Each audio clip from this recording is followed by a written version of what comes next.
Hola chicos, ¿qué tal? Buenas tardes. Vamos a darle continuidad ya con el calendario que habíamos previsto.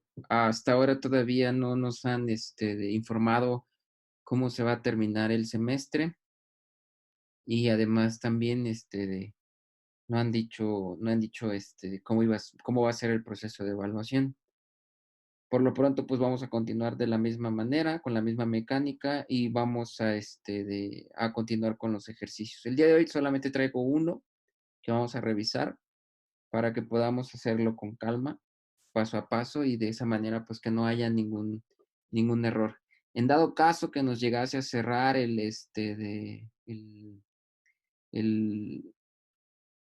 la sesión de Zoom, nos podemos ir, directamente a la anterior, ¿no? Para tener más tiempo de comunicación. No sé por qué en esta ocasión, se han de ver, se les ha de haber olvidado o han de haber utilizado más tiempo de lo normal. Pero bueno, es una alternativa, el usar este espacio y después podríamos irnos a la versión, en donde siempre hemos estado tomando las clases, ¿no? Bien, entonces, para no demorar tanto y no tener tantos problemas en cuanto a la comunicación y si se nos acaba el tiempo, vamos a pasar al ejercicio que tengo planteado el día de hoy, que podemos revisar. Espero que no haya ninguna duda con respecto a las clases previas. Recuerden que también están los videos, están ahí para que los revisen, para que cada uno en lo particular pueda volverlos a tomar, a retomar y a resolver los ejercicios que en su momento se hicieron ahí.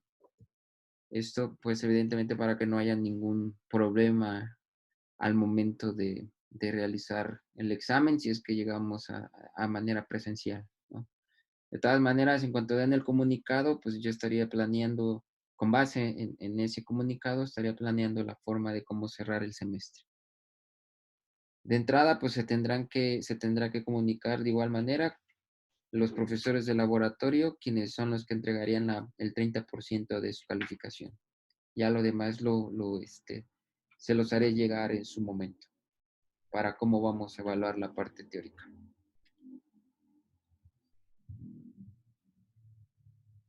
Bien, para esto vamos a utilizar el siguiente ejercicio, que es el ejercicio número 3. En este ejercicio número 3, si trata de lo siguiente, se tiene, o dice lo siguiente, ¿no? Se tiene una pila de combustible tipo PEM, membrana de intercambio protónico, la cual por datos experimentales se diseñó que la potencia nominal y densidad de corriente sea de 1.8 watts y 3.5 amperes por centímetro cuadrado, respectivamente. El área geométrica de los electrodos por diseño es de 1 centímetro cuadrado y el diagrama representativo de la pila es. Pues ahí tenemos los electrodos de platino, ¿sí? Son nanopartículas. Podemos ponerlo como nanopartículas, podemos ejemplificarlo como, en este caso, electrodos masivos. Aquí no hay tanto problema. Sabemos que es platino lo que estamos utilizando.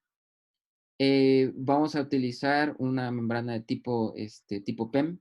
Entonces vamos a tener que realizar la combustión del oxígeno. Entonces, en este caso, tenemos hidrógeno con una fugacidad de 1 atmósfera y pasa a protones en medio acuoso, ¿no?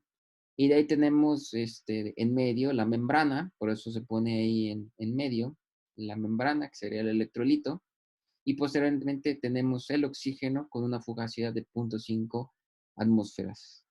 Y de ahí tenemos que se transforma en agua. Evidentemente lo podríamos haber dejado solamente así, como oxígeno, y ya podríamos identificar que como es una pila de combustible, esta se está reduciendo, ¿no? Entonces, el agua sabemos que tiene una actividad de 1. Hay que tomar muy en cuenta que el agua está en estado líquido. Podemos haberlo dicho que está en estado vapor y bueno, sería otro cálculo.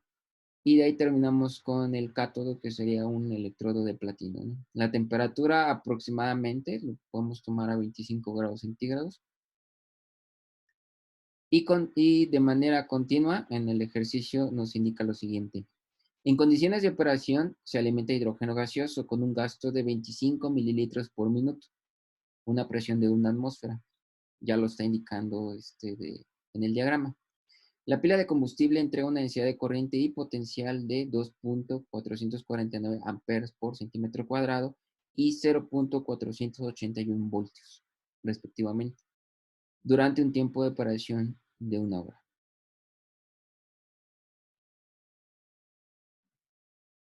Bien, doy tiempo para que lo copien.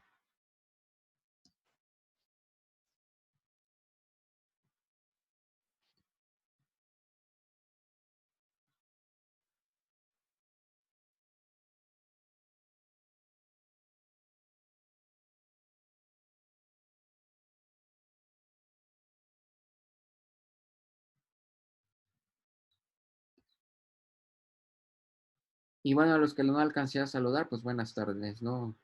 Porque me dirigí directamente a leer el ejercicio.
Muy bien, Eduardo, gracias.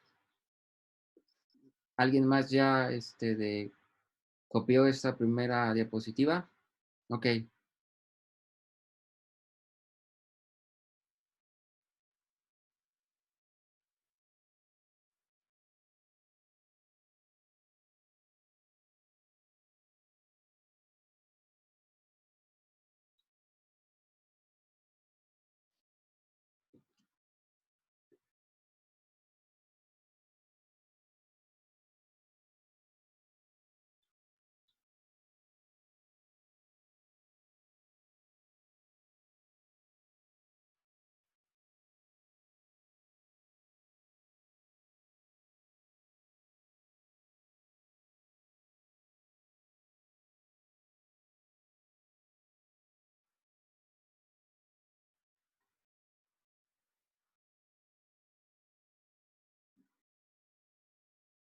bueno, Montserrat ya quedó.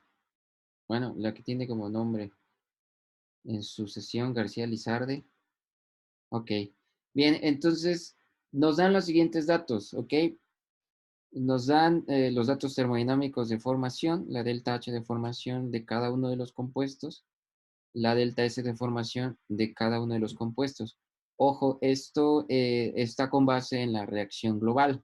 Cuando nosotros hacemos la combustión del hidrógeno que formamos al hacer las reacciones y sumarlas, pues nos va a dar que hidrógeno más un medio de oxígeno nos va a dar pues una molécula de agua, ¿no?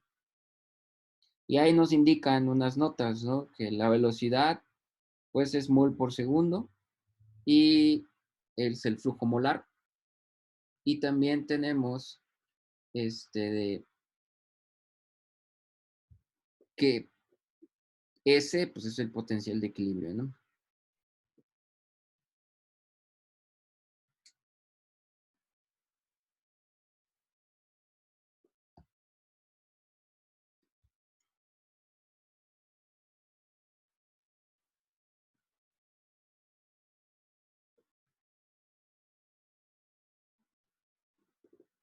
Copien esos datos también.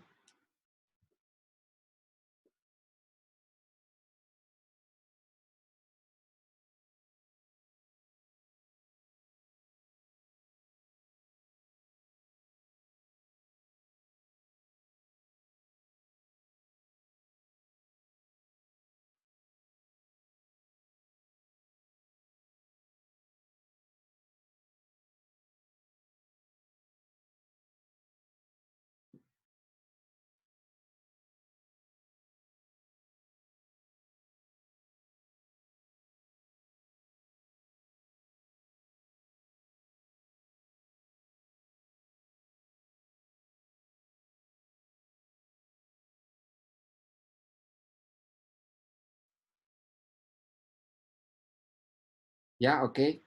Ya todos los demás copiaron esta segunda diapositiva.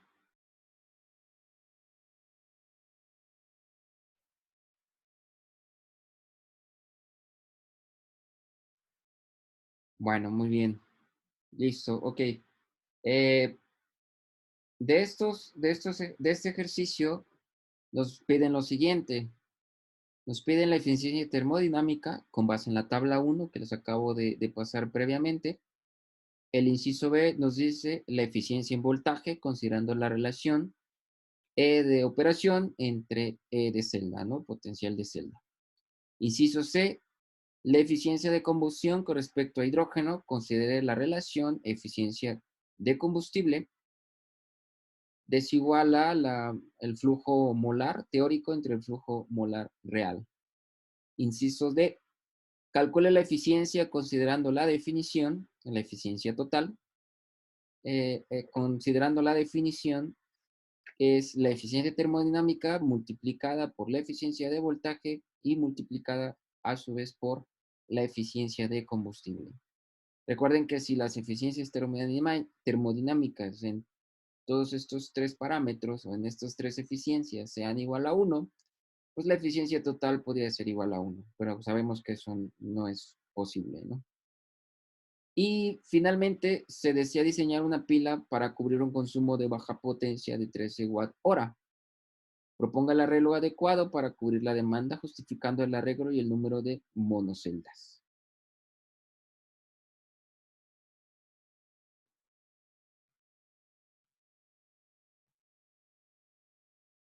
¿Ok? Copien esta parte.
Bien, igual forma me dicen cuando ya lo hayan copiado, ¿ok?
Ya, ok, muy bien. Ya todos tienen las tres diapositivas, ¿verdad?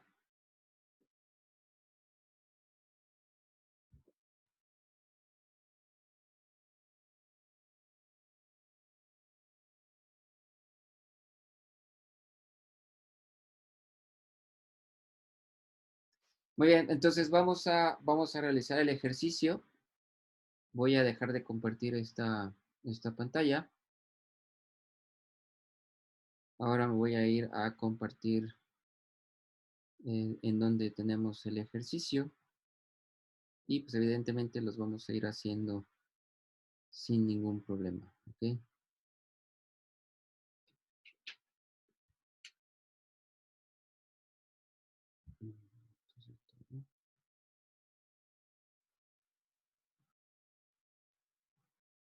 Ok, ahí está. Bien, primero pues tenemos este ejercicio, fue un ejercicio que yo propuse en su momento, pero es de los ejercicios muy similares a los que hemos venido realizando en, en- en la mayoría de del tercer parcial, ¿no? Primero, pues definimos las constantes, cuáles son nuestras constantes. En este caso, nuestras constantes, pues voy a definir aquí a R1, que es para la ecuación de Nernst, a R2, que es para la ley general de los gases, T1, que es la temperatura que nos indicaba el ejercicio, 25 grados centígrados, aquí lo estoy colocando ya en grados Kelvin, y pues la constante de Faraday que tenemos nosotros redondeada, ¿no? Si hay alguna duda hasta aquí, bueno, pues pueden hacerla, si no, pues vamos a continuar, ¿ok? Bien, después vamos a poner los datos. Los datos del ejercicio nos están diciendo, y con base en el diagrama, que la fugacidad del hidrógeno es 1, la fugacidad del oxígeno es 0.5, el flujo al cual se está alimentando el hidrógeno es de 0.025, ¿sí? En este caso son 25 mililitros por minuto, lo estoy dejando en litros por minuto, ¿ok? Una densidad de corriente, la cual también se nos indicó. Con esas condiciones, la pila de combustible entrega una densidad de corriente de 2.449 amperes por centímetro cuadrado y el voltaje que está generando esta pila o esta celda, monocelda, es de aproximadamente 0.481 voltios, ¿no?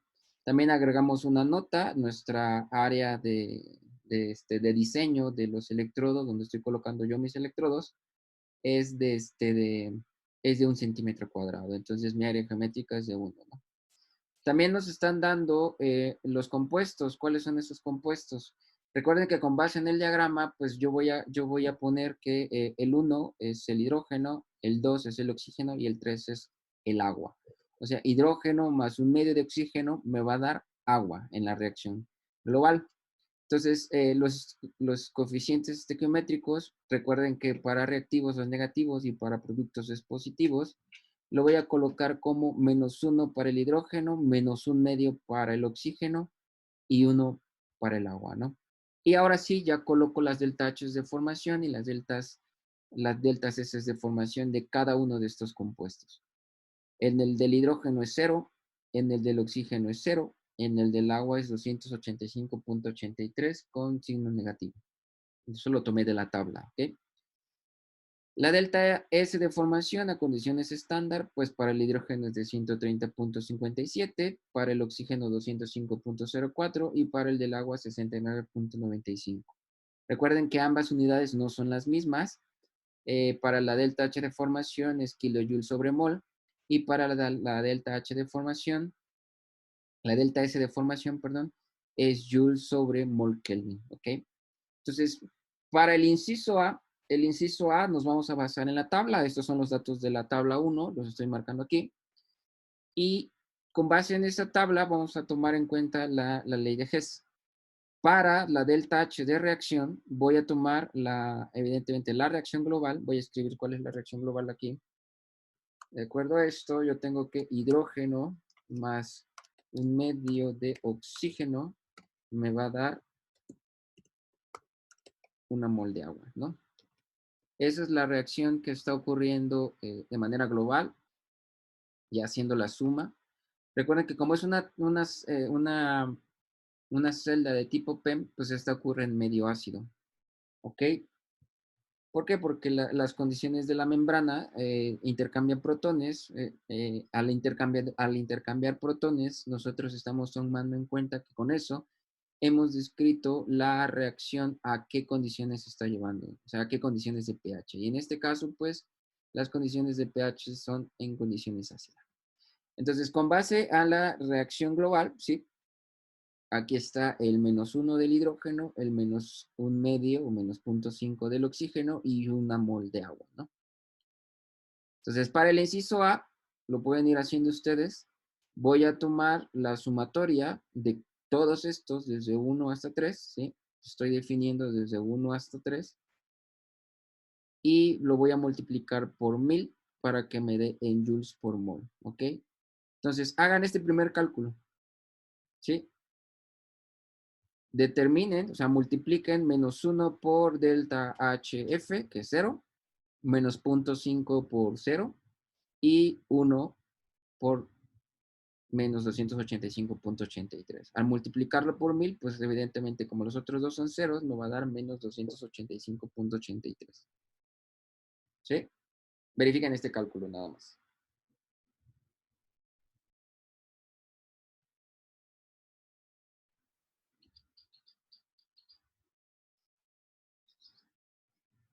A todos les debe de dar, vamos a quitarle el -5, nos debe de dar de 285.830 joules por mol.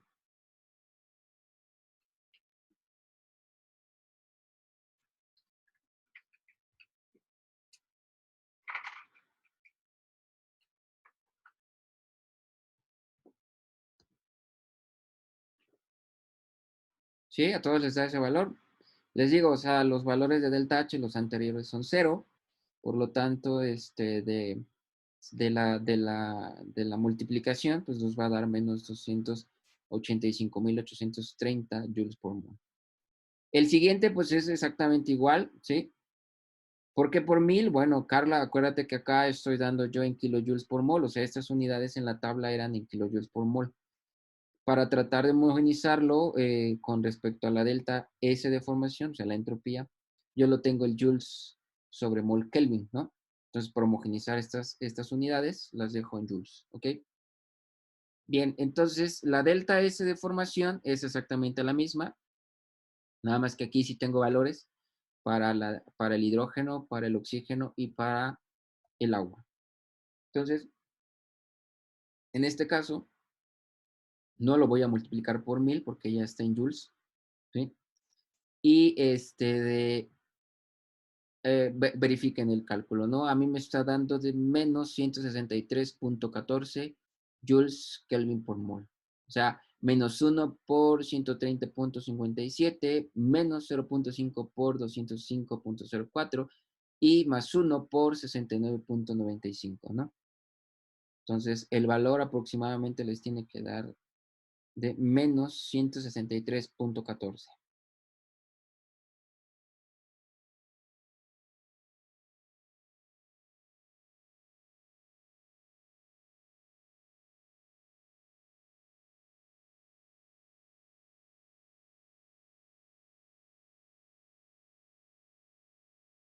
Sí, hasta ahí nada más es determinar delta H de reacción y delta S de reacción, pero a condiciones estándar, ¿eh? No puedo poner aquí en el software, no puedo poner el superíndice el 0. Ok, a Fernanda ya le da de menos 163.14, ¿alguien más corrobora el cálculo? ¿Sí? Bien, Marco, ok, Frida, ok, muy bien. Bien, entonces, ahora sí pasamos a calcular la delta G de la reacción, o sea, a condiciones estándar, ¿eh? Esto es a condiciones estándar. Voy a marcar aquí, condiciones estándar, ¿ok? Todo esto está a condiciones estándar porque las propiedades termodinámicas están a condiciones estándar. Entonces, al calcular la delta H de reacción, ¿sí? digo, la delta G de reacción, como no lo estoy colocando este 1000 dentro de la sumatoria, vuelvo a colocar el 1000 acá por la delta H, ¿sí? Si yo hubiera colocado este 1000 directamente acá, me va a dar el mismo resultado, pero como no lo estoy definiendo previamente, lo tengo que volver a colocar aquí. Entonces, de acuerdo a la definición de delta G o energía libre de Gibbs, la energía libre de Gibbs es igual a la entalpía menos la temperatura de operación por la entropía, ¿ok? Entonces yo ya calculé la delta H de reacción y ya calculé la delta S de reacción. Por lo tanto, con esta ecuación, que es la que ya conocemos por definición, voy a calcular ahora sí la delta G de reacción. De acuerdo a este cálculo, o sea, T1 es de 298.15. De acuerdo a este cálculo, la delta G de la reacción me tiene que dar de aproximadamente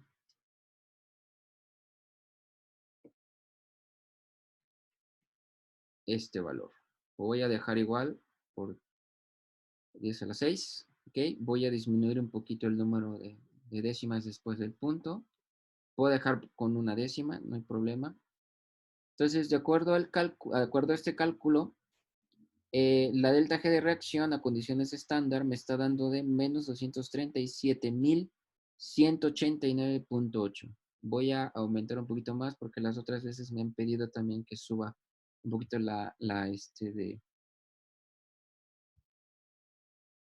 el. ¿Sí? Ok.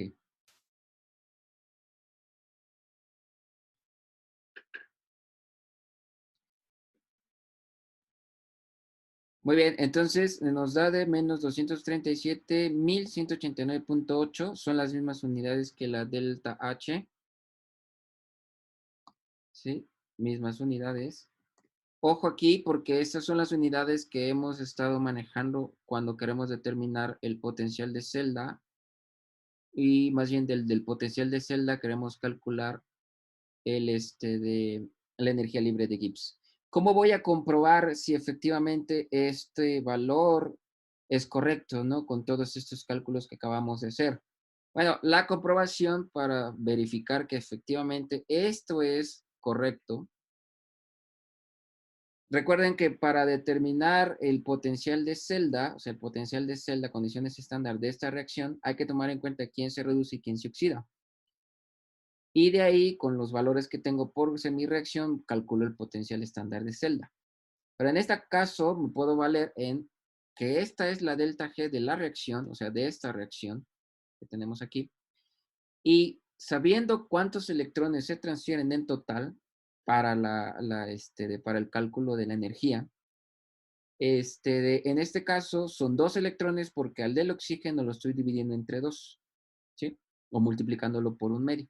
Entonces, el número total de electrones que está compartiendo para la reacción global, pues son 2 electrones. Entonces, despejo el potencial de celda y ahora sé que el potencial de celda, que es este de aquí, es igual a menos delta G, o sea, menos la energía libre de X de la reacción, entre 2 veces, o sea, 2 es el número de electrones transferidos por la constante de Faraday. Y efectivamente, cuando nosotros hacemos el cálculo por la serie electromotriz, nos va a dar de aproximadamente 1.229, ¿cierto? Porque el potencial de celda del hidrógeno, pues es negativa.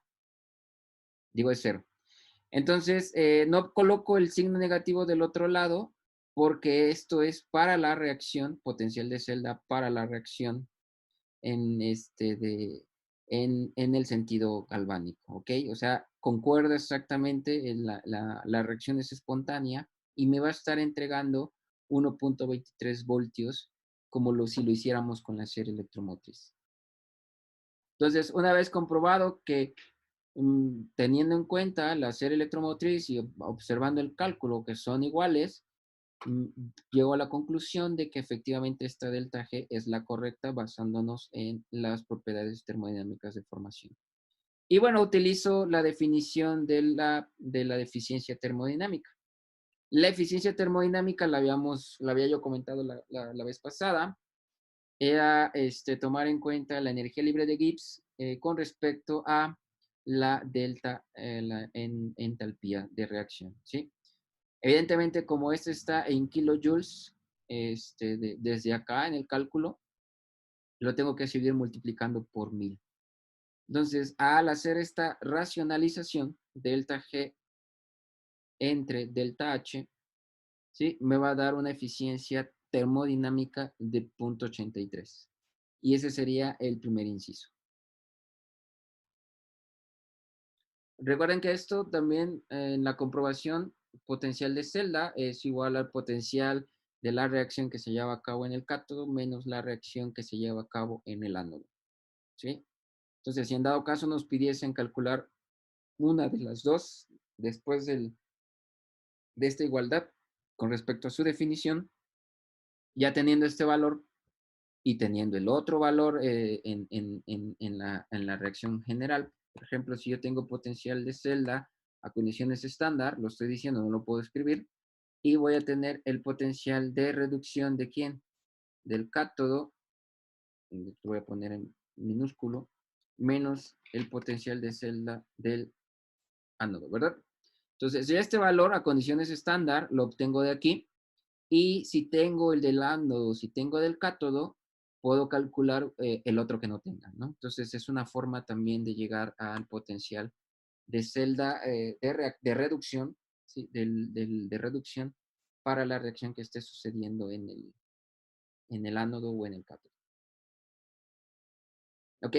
A algunos les da de la misma forma, les da exactamente 0.83.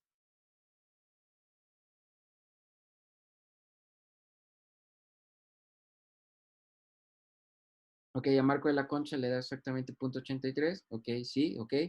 Recuerden que las pilas de combustible, considerando estas dos semireacciones, la eficiencia termodinámica máxima alcanzada debe de ser del 83%. O sea, yo a este ya lo puedo multiplicar por 100. Y entonces yo ya tendría por definición que la pila de combustible de intercambio protónico va a alcanzar una eficiencia termodinámica no más allá del 83%.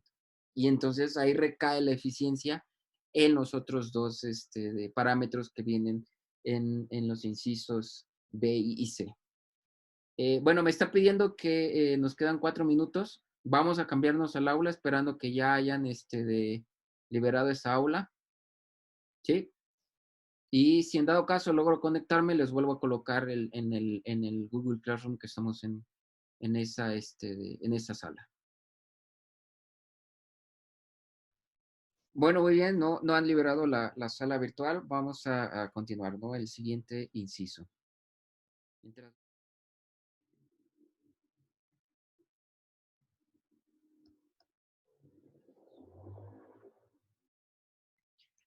Bien, vamos a continuar.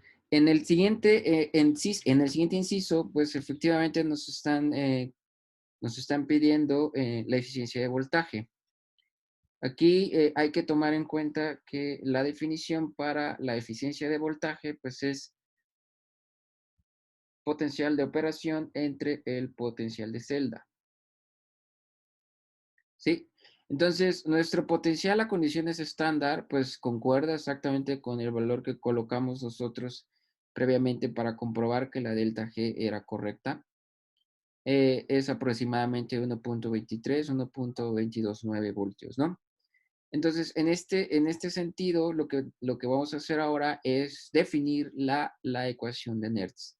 Entonces, tenemos el potencial de equilibrio, que es igual al potencial a condiciones estándar, menos R por T entre dos veces, o sea, dos veces es el número de electrones totales transferidos por la constante de Faraday, ¿no? Y de ahí tenemos el potencial de equilibrio. Ese potencial de equilibrio, digo, constante de equilibrio, es de 1 sobre la presión del hidrógeno o fugacidad del hidrógeno por la fugacidad o presión del oxígeno elevado a 1/2, ¿no?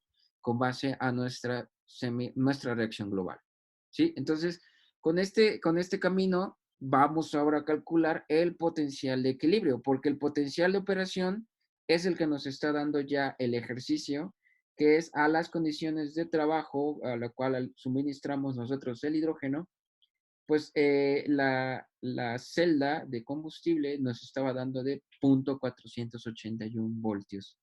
Entonces, ese 0.481 voltios es nuestro potencial de operación. Y bueno, haciendo el cálculo, a mí el potencial de equilibrio me está dando de,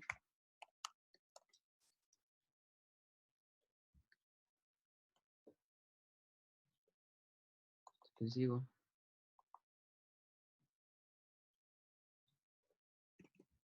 potencial de equilibrio me está dando de aproximadamente 1.225, tomando en cuenta que estoy utilizando 1.229.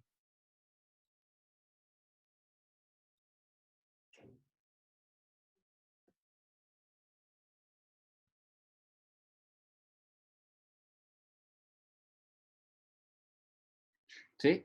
El potencial de equilibrio me está dando de 1.225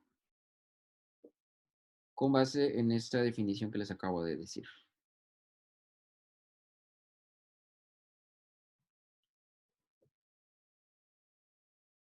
Recuerden que esa R1 es 8.314, la temperatura sigue siendo la temperatura que utilizamos en el inciso A, pero en grados Kelvin, obviamente, para continuar con las mismas unidades.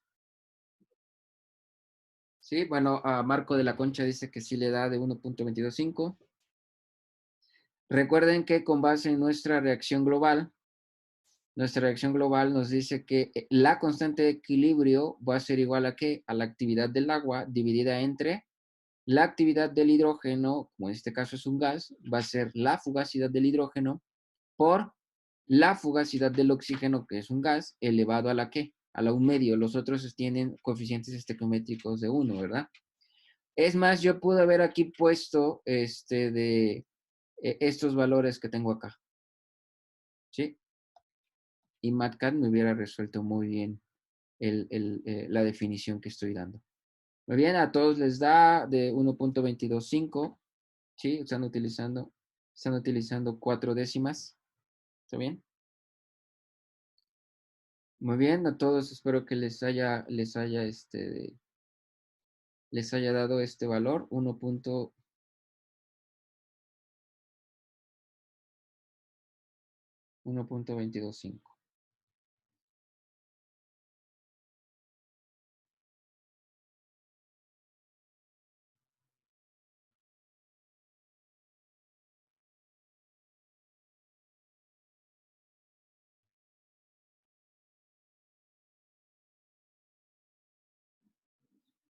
¿Qué te pasa si te da 1.229? Tomas en cuenta, recuerda que aquí va el 1.229. Quiere decir que aquí estás considerando todo esto como cero. El logaritmo natural, perdón, el logaritmo natural de 1 es cero.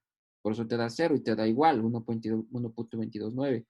Pero la fugacidad del hidrógeno sí es 1, pero la fugacidad del oxígeno no. Es por eso que está cambiando ese valor ligeramente, por la corrección de la presión del oxígeno.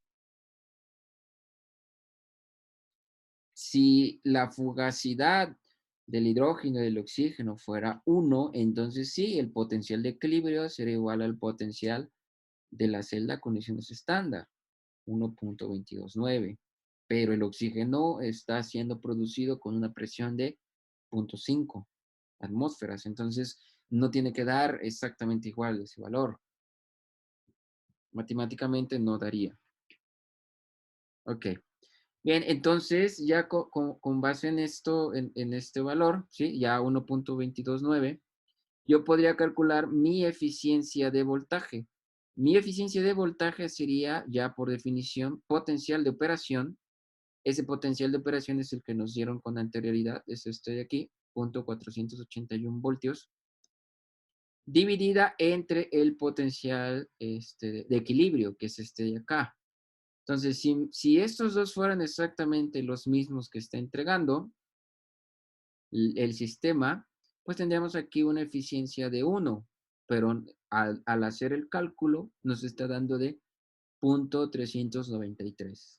Vean que no es necesario que lo multiplique por 100, porque por definición me están indicando que solamente lo use en ese sentido. Ya al final, la eficiencia total ya la puedo multiplicar por 100, para no ir arrastrando ese 100 y luego por 100 otra vez y luego por 100 otra vez. Solamente es una vez. ¿Sí? Entonces, en este caso, para el inciso B, la eficiencia en voltaje para este sistema es de el 39%. ¿Alguna duda? ¿Alguna duda en este inciso? Vean que pues no es más que aplicar lo que ya hemos visto previamente, ¿no? Tal vez en el inciso A, eso no lo habíamos hecho con anterioridad, pero sí alguna vez les llegué a comentar que para determinar la delta G de la reacción a condiciones estándar, podríamos basarnos en la ley de Hess y necesitamos ahí de calcular las delta H de reacción y las delta S de reacción a condiciones estándar. Y ya de ahí podríamos calcular el potencial de celda también, ¿no? Bueno, pues efectivamente este ejercicio se va muy rápido, ¿no? Si todos están en la misma sintonía, si no hay nada que profundizar, pues básicamente estos primeros dos incisos son muy, muy fáciles de realizar.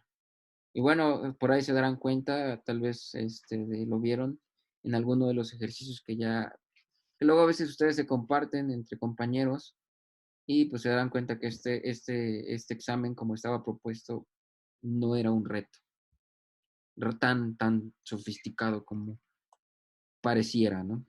Vamos a hacer el inciso C. El inciso C, igual, el inciso C nos está indicando que cuál es la eficiencia en combustible, ¿no? La eficiencia del combustible. Recuerden que mi combustible en este caso es el hidrógeno. Yo lo podría haber hecho con base al oxígeno. También se puede hacer. Pero me importa más el consumo de hidrógeno porque es el vector energético. Debido a que el hidrógeno pues no lo encuentro en la naturaleza de forma, de forma como lo estoy utilizando en la celda de combustible, ¿no? Lo voy a encontrar en otros mezclados o en otro compuesto o siendo parte de la estructura, el hidrógeno siendo parte de la estructura de una molécula, ¿no? Entonces, en este caso, para la eficiencia, nos están solicitando la eficiencia del combustible, pero con base en el hidrógeno. Entonces, ahí nos vamos a ir un poquito más hasta atrás, que es la ley de Faraday.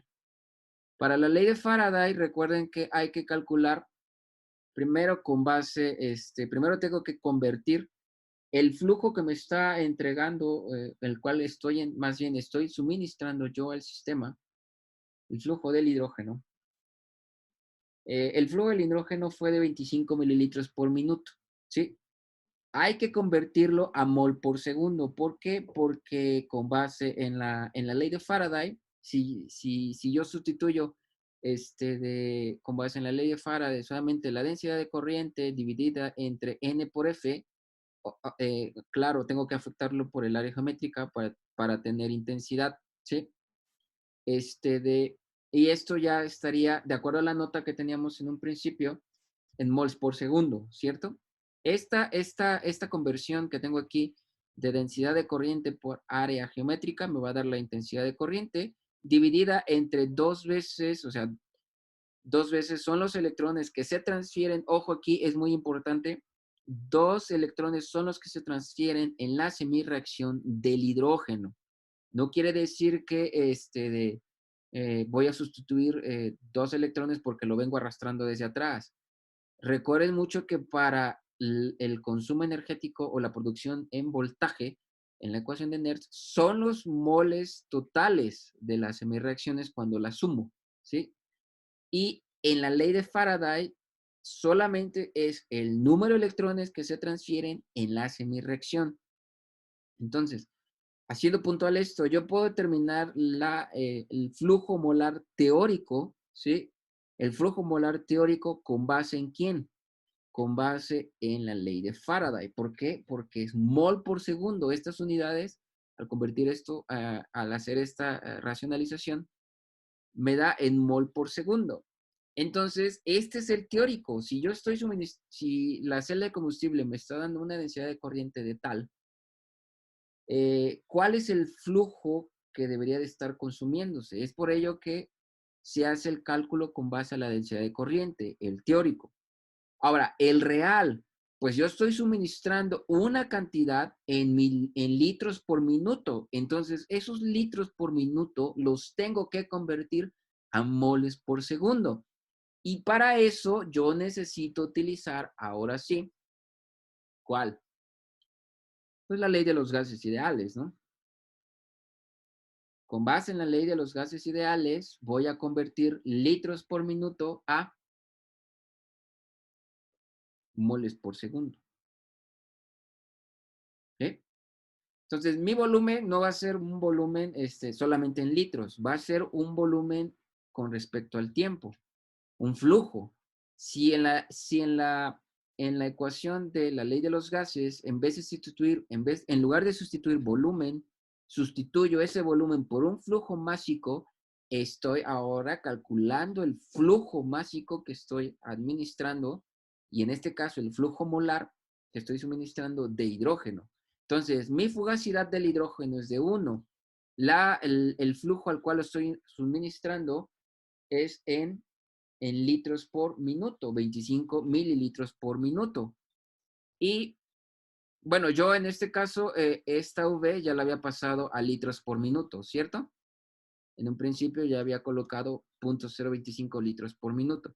Y entonces en la parte de abajo voy a tener R por T. Vean que esta R ya no es la R de 8.314, es 0.082, porque estoy tomando en cuenta que pues tengo litros, ¿no? Ahora, este 60 es para convertir de minutos a segundos. Entonces, una vez teniendo o sustituido las variables que comprenden esta ecuación está basada en la ley de los gases, yo obtengo un flujo real de 1.704 por 10 a la menos 5 moles por segundo. Bueno, espero, a ver, hagan el cálculo.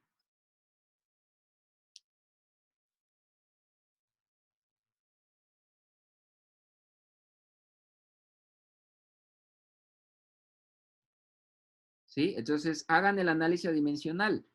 Efectivamente, si yo no le hubiera puesto esos 60, estaría yo obteniendo litros, perdón, moles por minuto, ¿sí? Yo estaría obteniendo en unidades de moles por minuto. Al dividirlo entre 60, hago esa conversión.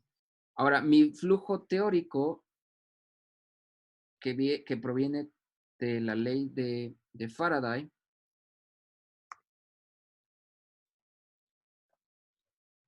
me tiene que estar dando de aproximadamente, ¿sí?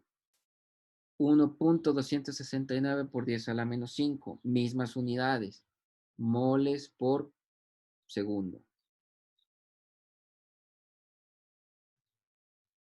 ¿Sí? Sustituyo esa intensidad. Esta es una monocelda, recuerden, sustituye esa densidad de corriente, lo multiplico por su área geométrica, dada que el área geométrica es de 1, da igual si lo multiplico por 1 o no lo multiplico por ese factor, da el mismo valor aritméticamente. Y ahora lo divido entre 2 veces el número de electrones que son los que se transfieren, 2 veces la constante de Faraday, ¿no? 2 es el número de electrones que se transfieren en la semireacción. Entonces, a mí me está dando de aproximadamente 1.269 por 10 a la menos 5. A todos les da el cálculo del flujo molar teórico en la misma magnitud.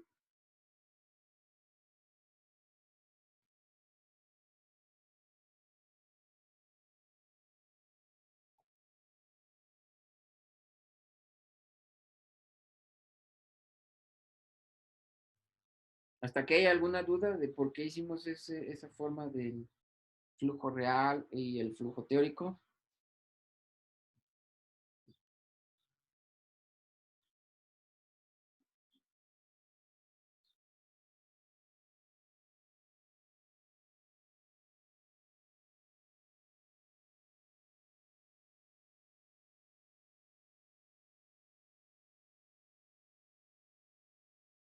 Todos quedaron en la misma sintonía porque se calculó de esta forma.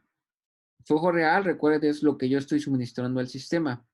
Y el flujo teórico es lo que debería de consumir de mi sistema con base en esa densidad de corriente. ¿No hay dudas? ¿No? Ok. Entonces, ya de aquí ya puedo calcular la eficiencia de combustible. La eficiencia de combustible, pues no es más que la definición del flujo teórico entre el flujo real. Entonces, aquí la eficiencia me está dando, al sustituir estos dos valores previos que he calculado, una eficiencia de 0.745.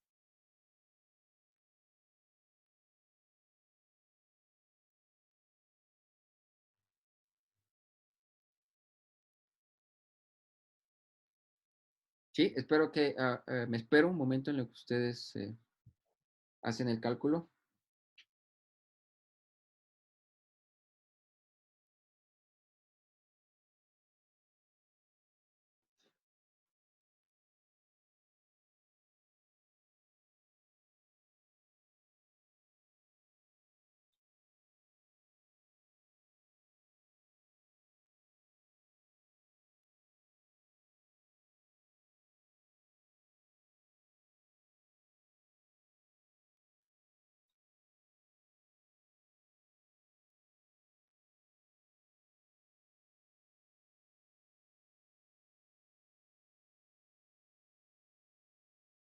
Todos llegan al mismo valor de 0.745.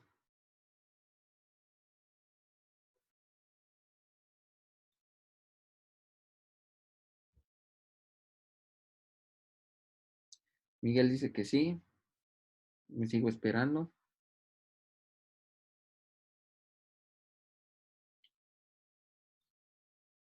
Christopher también dijo que sí. Pamela también dijo que sí.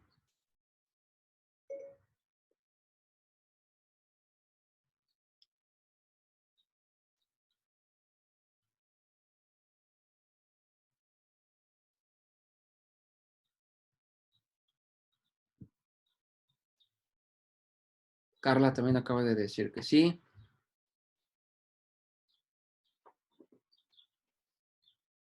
César también dijo que sí. Ok, Samudio también acaba de informar que sí.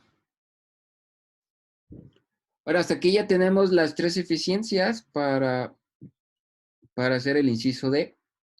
Eficiencia termodinámica, eficiencia en voltaje y eficiencia de combustible. Vean que estas definiciones pueden quedar incluso para, para otro sistema en donde estemos utilizando la misma, las mismas especificaciones, ¿no?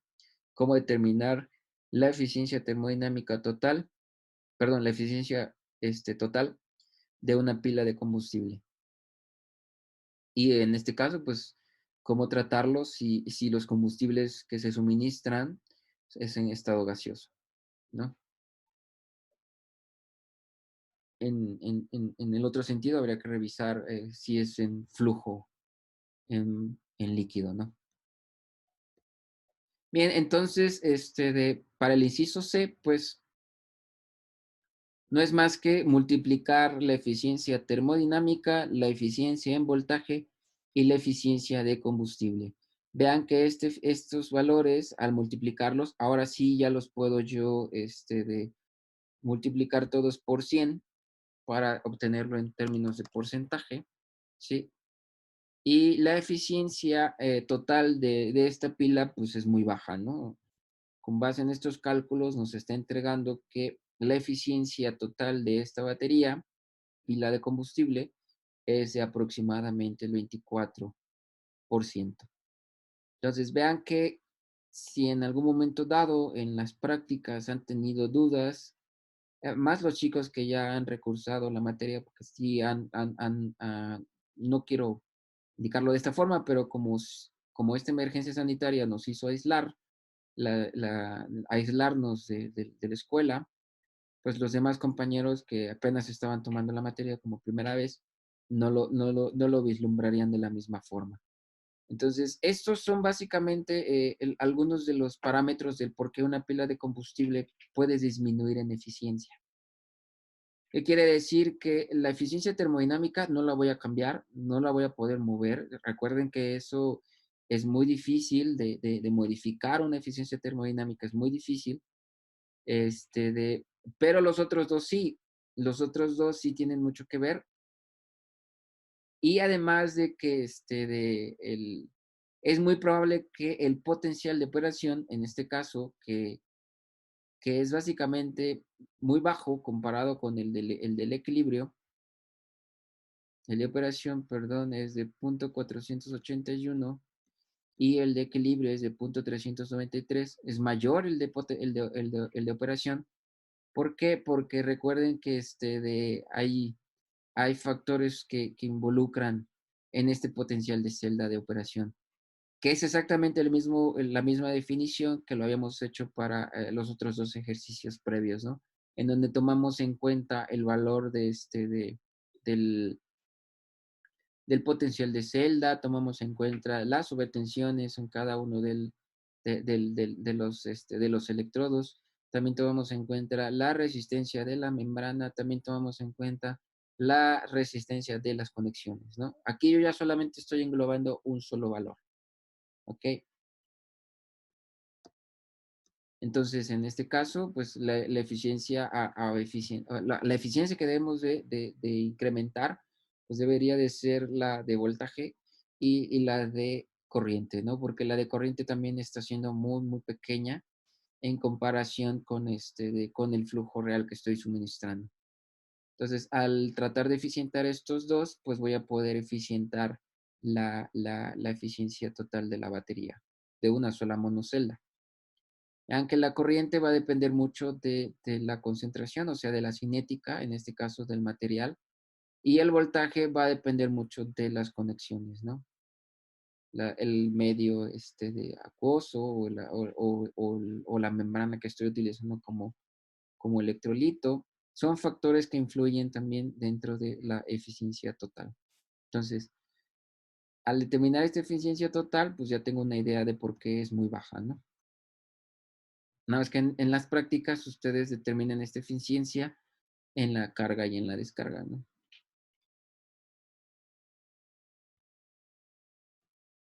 ¿Dudas hasta aquí?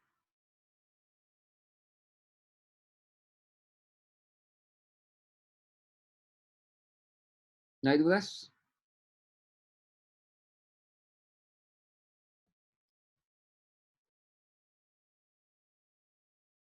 Bueno, muy bien. El inciso C dice, se desea diseñar una pila para cubrir un consumo de baja potencia de 13 watts hora. Proponga el arreglo adecuado para cubrir la demanda justificando el arreglo y el número de monoceldas.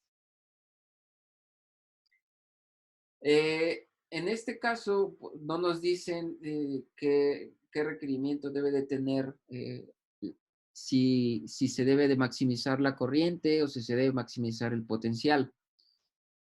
Las celdas simplemente deben de cubrir una demanda de 13 watts por hora. Entonces, para calcular la potencia de operación, pues no es más que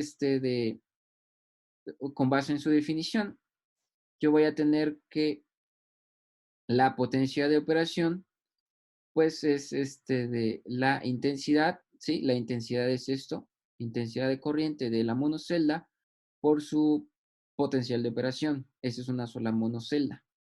Entonces, al multiplicar esta monocelda, nos va a dar un potencial, una potencia de operación, ¿sí? Ahora, lo que nos dieron del valor acerca del nominal, pues no debemos de pasarnos de ese valor nominal. Es está diseñada para cubrir cierto voltaje, pero no debemos de llegar al tope. Siempre es un poco más abajo, en un 10% abajo. ¿Cómo considerar un 10% arriba? Si yo considero un 10% abajo, es que ese valor máximo ese valor que estoy obteniendo es un 10% más, es un extra. Entonces, el potencial de operación La potencia de operación en este caso me está dando de 1.178. Y la potencia que debe de cubrir, pues yo le puse como potencia de suma, es de 13 watts hora, ¿cierto? Entonces, el tiempo es de 24 horas, así que no hay tanto problema. De hecho, aquí deberíamos de multiplicarlo por 24 horas.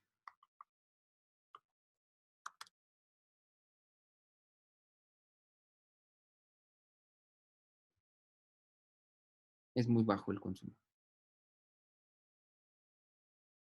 Sí, sí saben por qué, ¿verdad?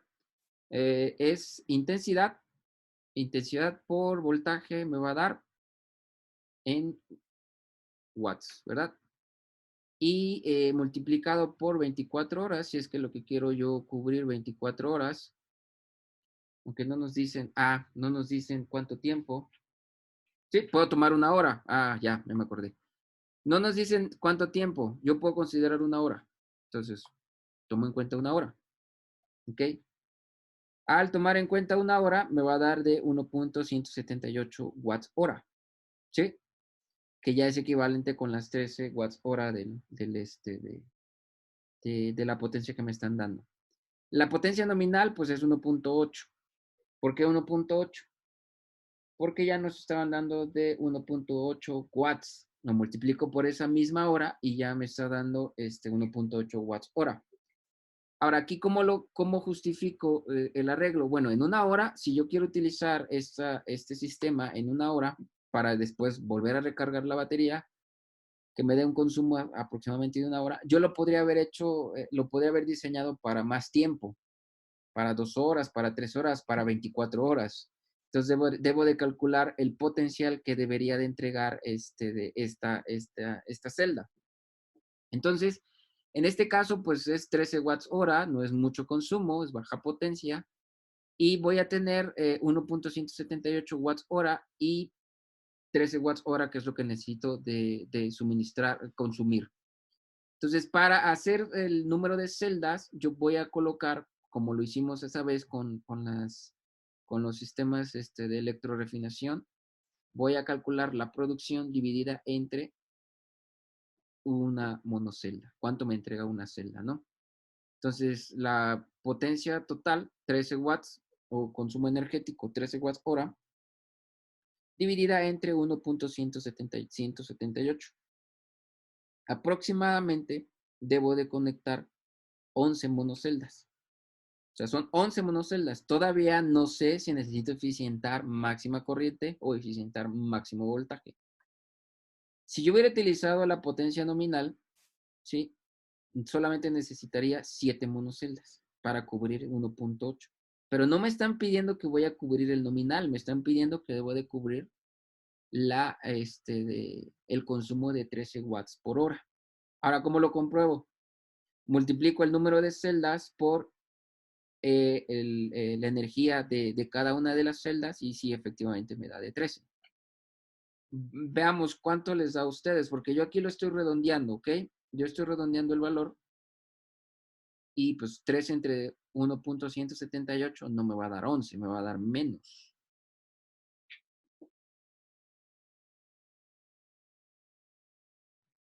Vean, ahí estoy utilizando 2 décimas, 3 décimas, ¿sí? Si los dejo en 0 décimas, después del punto, mis monoceldas que debo de colocar son 11, ¿sí? Vean que es la misma mecánica de conectar en serie o en paralelo, o sea, en conectar en monopolar, bipolar, el arreglo, ¿eh?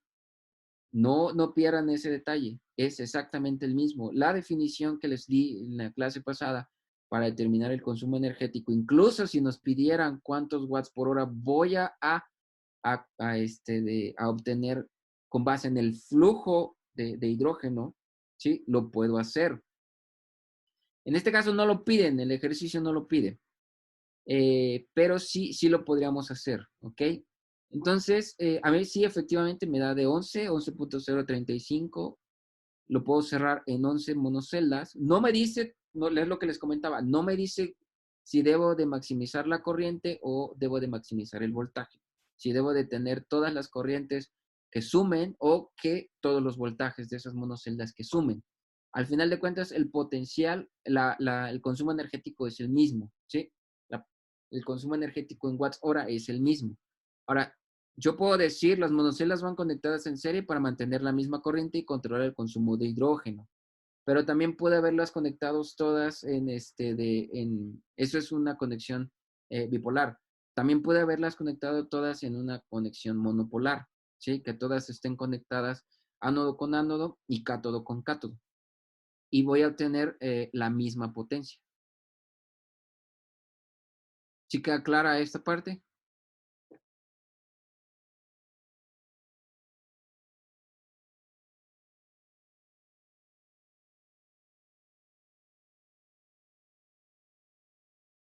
¿Sí? ¿Sí queda claro? ¿Sí? O sea, tomen el consumo energético o la energía mínima que nos están pidiendo como la potencia en producción, como si fuera la producción. Y la monocelda, como lo hicimos en electrorefinación, lo que estaría produciendo una celda. Se toma la... No, Gabriela, no te entendí cómo se toma la minuto, la min, o el mínimo. ¿El mínimo te refieres?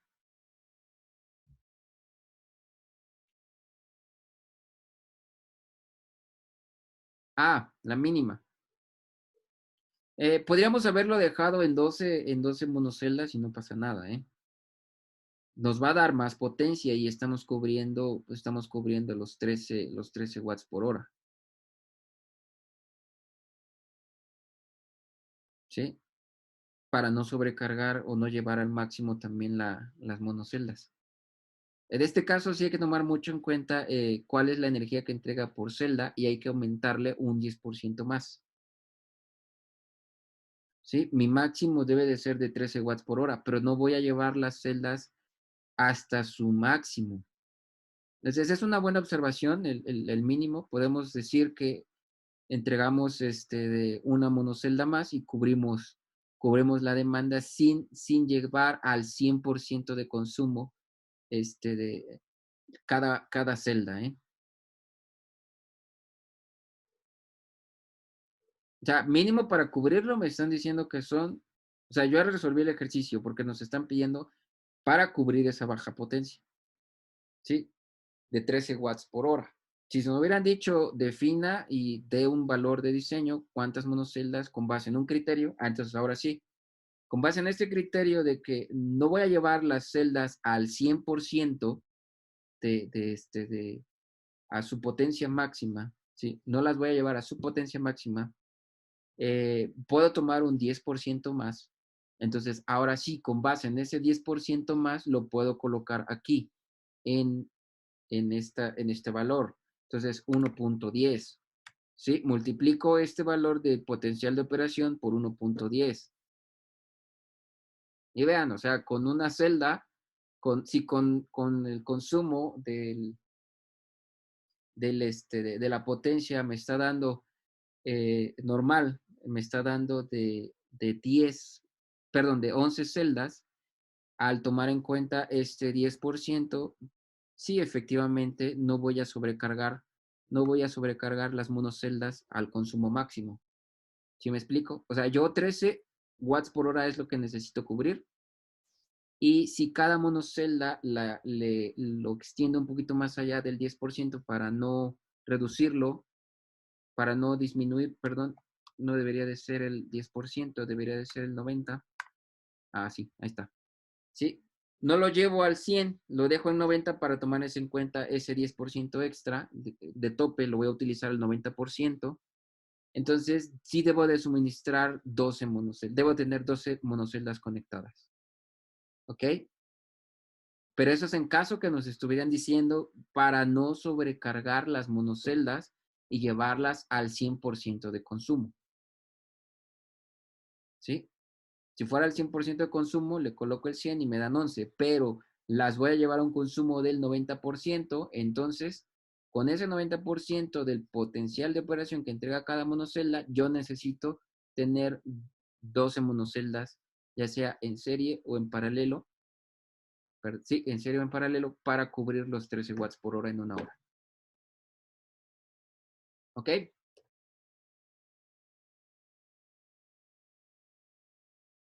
¿Quedó claro esto? Sí, es en el potencial, en la potencia de operación. Sí, exactamente, Rodrigo. Nos queda menos de un minuto. Es efectivamente en el potencial de operación que debemos de disminuirle. No lo voy a llevar al 100% de consumo, lo dejo al 90% y ahora sí ya puedo determinar cuántas monoceldas, cuántas celdas en total necesito conectar. ¿Ok?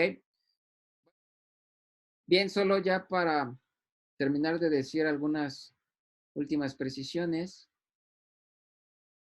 ¿sí? Debido a que, pues, desafortunadamente el aula que tenemos em, utilizada para las clases, pues nos la ganaron, ¿no? Y desafortunadamente no la liberaron en el tiempo que deberían de hacerlo.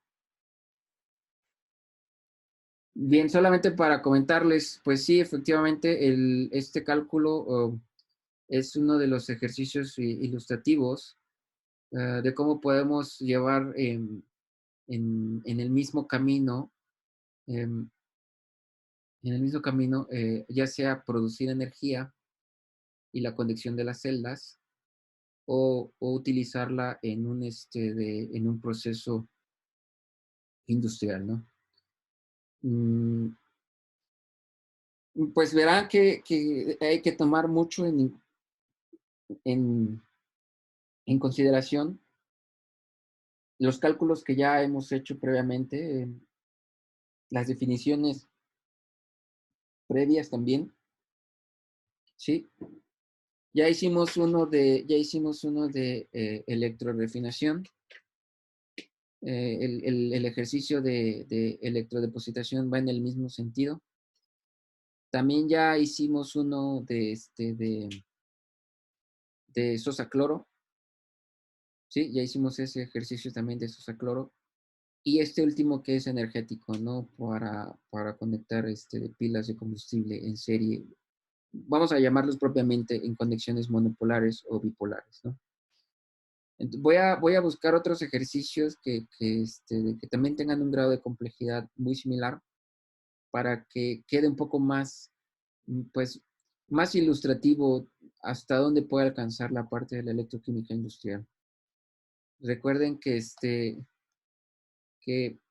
es muy, muy importante que tomen en cuenta todos estos ejercicios y vean todas las variantes que pueda tener. Sí, porque un mismo ejercicio puede ser descrito de una misma manera en el mismo camino, pero con valores distintos. Pero hay que racionalizar, hay que entender qué es lo que se está haciendo. Y un mismo ejercicio puede ser cambiado en el sentido que es lo que se les pide para calcular lo lo que se les está considerando en el ejercicio. Tómenlo mucho en cuenta, vean en los ejercicios que hemos visto de diferentes formas, si nos dan la potencia, si nos dan el consumo, la producción total, la eficiencia termodinámica, ¿sí? La eficiencia de corriente, la eficiencia en voltaje. Los otros dos también, igual forma, traten de irlos repasando poco a poco para que puedan tener ya de manera más racional el ejercicio y que efectivamente entiendan por qué un cálculo se tiene que hacer y por qué de esa forma. ¿Sí? ¿Hay alguna duda, algún comentario, algo acerca de este último ejercicio que acabamos de realizar?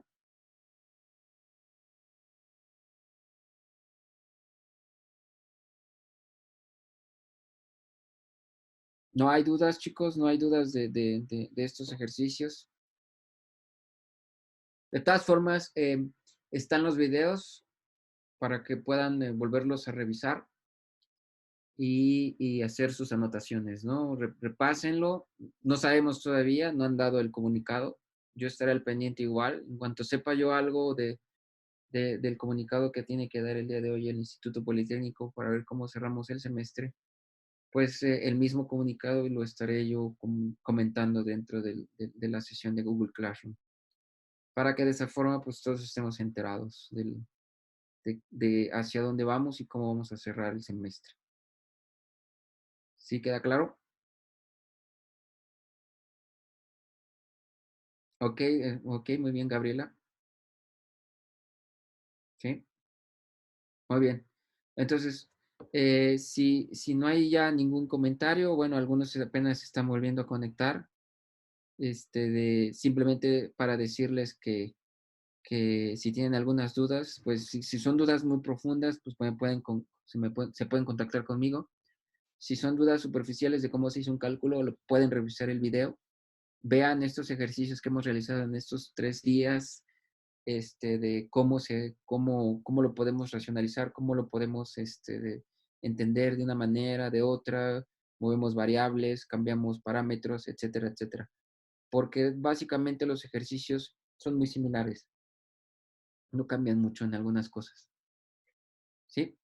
Bueno, está bien, entonces, si no hay ya ninguna duda, pues entonces cerramos esta sesión y nos vemos el viernes. Les vuelvo a comentar, en cuanto sepa del comunicado, de cómo vamos a cerrar el semestre, lo estaré yo colocando también en el Google Classroom, y también de cómo vamos a evaluar, ¿no? Porque una cosa es que nos den el comunicado si se va a continuar con las clases, o cómo vamos a continuar con las clases, o cómo vamos a cerrar el semestre, pero también la otra es cómo voy a calificar y cómo voy a tomar en cuenta la evaluación de esta materia, ¿no? Recuerden que no puedo echar a un lado el laboratorio, tengo que tener en cuenta cuánto sacaron en el laboratorio, ¿sí? Y de ahí el 70%, que es el que me corresponde a mí, llegar a un buen término con ustedes, es el que voy a estar pasándoles en el Google Classroom para que quede lo más claro posible de cómo terminaremos el semestre. Recuerden también que tienen por ahí el proyecto, ténganle mucha consideración al proyecto porque también es un punto muy importante, ¿sí? Dadas las circunstancias, todavía no sé si hay que evaluar, por eso les estoy, de manera específica, les estoy indicando, hay que esperar el comunicado, ¿vale?